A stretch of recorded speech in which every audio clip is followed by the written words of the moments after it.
Hello and welcome back, I'm Wanty1 and this week I'll be reviewing another book that was recommended to me by my social media feed.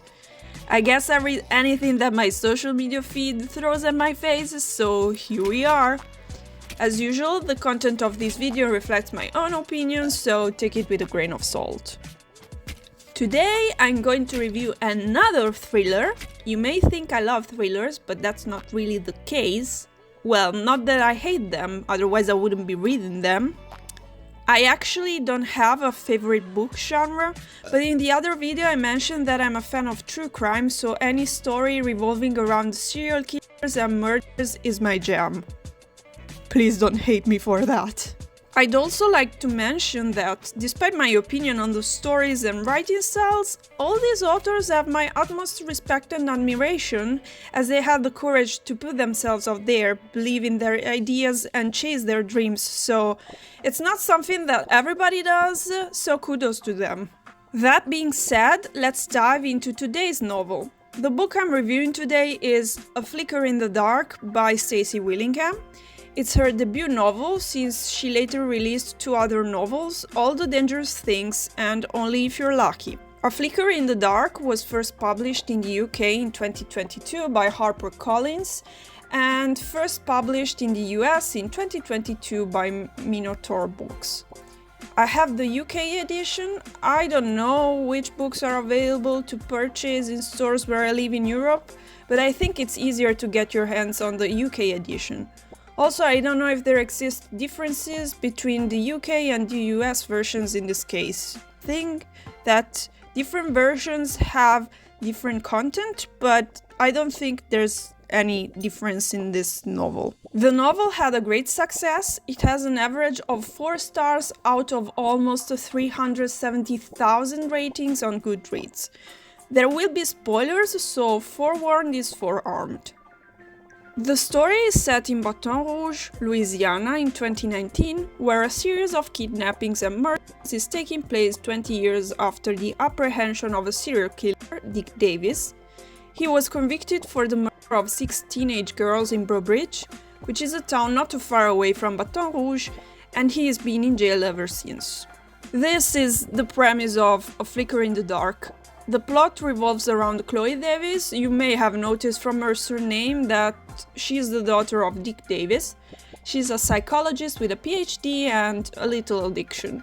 The fact that the story is set in Louisiana is not by chance, since 3 US states, Louisiana, Illinois, and New Mexico, allow psychologists to prescribe medicines to their patients. So how convenient!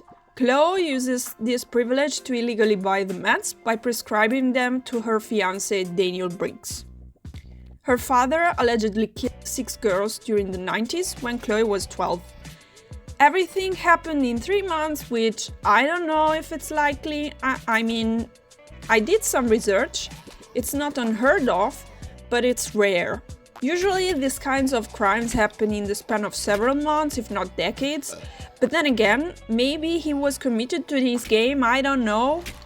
During the trial, her father claimed there's darkness inside him and all that shit that nobody believes, because it's the most cliched thing you'll ever hear. He also had this thing that he stole a piece of jewelry from the girls and collected them in a box, which Chloe later found and reported to the police, and that's how her father got arrested. Chloe also has a brother who is called Cooper. He seems very caring about his sister, and he is so caring that he also has a key to her house and can enter anytime he wants. There's also this journalist, Aaron Jensen, who wants to investigate on the new series of murders in Baton Rouge, so he wants Chloe to help him solve the case, but she avoids him because she doesn't want to relive all the fuss she went through when her father was arrested, and can you blame her? Throughout the novel, we get to see a lot of flashbacks and get in touch with Chloe's feelings and thoughts. A bit too much if you ask me, since literally nothing happens in the first 150 pages of the novel, but I guess it's classified as psychological thriller for a reason. Chloe's fiancé, Daniel, is the main suspect of the new homicides throughout the novel. Daniel has a stranded relationship with his family, so much that his family doesn't even know about Chloe. Chloe's brother Cooper doesn't like him, and let me tell you why I don't like him either. He tries to smother Chloe during sex. He doesn't pay attention to Chloe's needs because if you cared, you wouldn't throw a surprise party knowing that your girlfriend gets startled by anything that she cannot control or predict. He wants to know her whereabouts. He's a pharmaceutical vendor and therefore has access to meds which are found in the victims' bodies completely by chance and not at all to make us suspect of him. He disappears for days at a time with the excuse of conventions and hospital meetings. And finally, he gifted his fiancée with the ring of his long-disappeared sister. Yes, because other than being not at all a questionable character, Daniel also has a sister called Sophie, who disappeared in mysterious circumstances during the time of the crimes in the 90s, leading his own mother to think that he might be the culprit himself. The copycat killer also steals the pieces of jewelry, so he's imitating Chloe's father. So far, he abducted and killed 2 girls, one of whom is a patient of Chloe's. At some point, Chloe starts suspecting of Daniel, rightfully so. I've been telling her all along, yes, I talk to book characters. So she goes with Aaron to interview his mother. She has no idea who Chloe is or how she looks like. Chloe has Sophie's ring on her finger, so Daniel's mother freaks out when she sees it and chases Chloe to her car. After a love night with Aaron in a motel, Chloe finds out that Riley, the daughter of a family friend, also gets kidnapped. So suddenly she feels the urge to go to her childhood house in Burbridge because she has this gut feeling that Riley is there. Why though? Her house is immaculate, years after being abandoned by her family. The body of Riley is laying on the living room's floor. She is still alive when Aaron appears out of nowhere.